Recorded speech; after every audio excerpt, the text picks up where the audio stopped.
Alright, process video for the final project for Typography 2, the cookbook. I finally got my finished product in from Blurb this morning. Looks really nice. Nice glossy heavyweight cover. My original assignment was to incorporate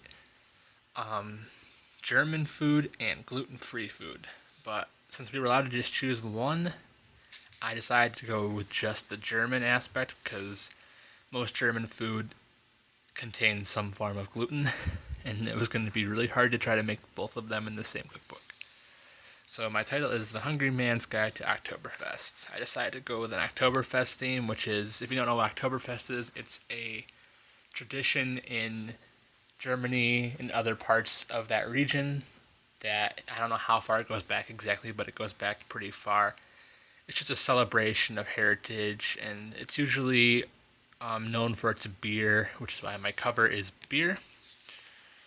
There's also a lot of food at Oktoberfest, which is what I'll be covering in this. First page is just a blank. I have this gradient checkered pattern. It represents like the German royalty, I guess you would call it. It's their flag, and it's seen in a lot of Oktoberfest memorabilia. This is just my title page.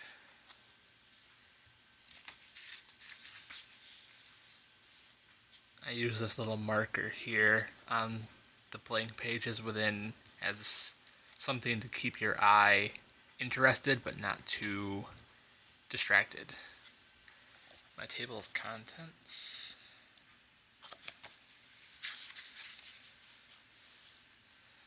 This is my introduction. I'm not sure how I feel about the blue around, but I think it looks decent.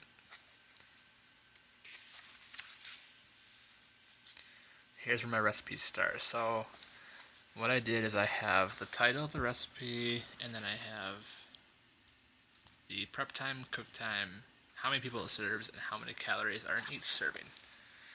And then I have ingredient lists and the preparation directions, and then a photograph of the finished food.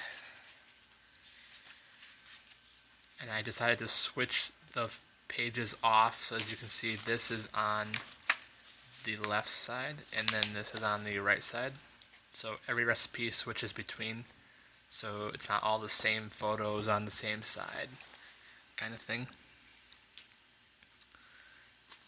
The pictures actually turned out better than I was expecting, because I know printing, especially through someone like Blurb, photos can come out a little grainy at times.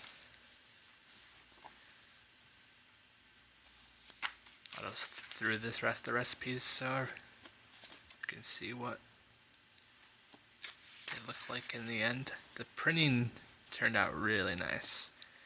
Just the registration and the lining up of all of the elements, everything lines up like I was hoping it would when it was printed.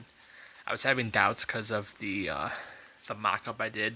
Stuff was not lining up, but I think that was just due to me not properly lining it up when I put it together.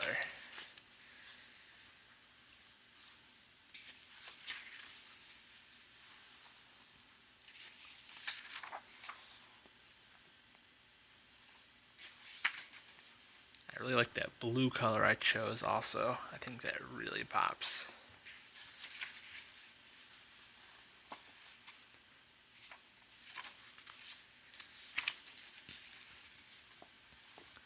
And there's the repetition of this form across, just like the title page. And then I start up in the corner and gradient down. And then the back cover, it's just a wrap around. The spine is blank, just a photograph. It wraps around all the way, and then I got my Blurb ISBN number. So I'm very happy with how this turned out. I am excited to have this in my portfolio now. I believe it looks like a book you would find at a Oktoberfest festival, or possibly just a cooking store or a bookstore. The quality is great. I'm continually impressed with Blurb. It's a great service to have available for designers who don't have the money to go out and buy all the machines that you have to do this, because it costs a lot of money to do this. So I'm glad there's somewhere you can order a book for under $20 and have it be this heavyweight quality, perfect bound. It looks really nice. It looks like something that would be in a store. So yeah, overall I'm really glad I did this, and I'm really satisfied with the results.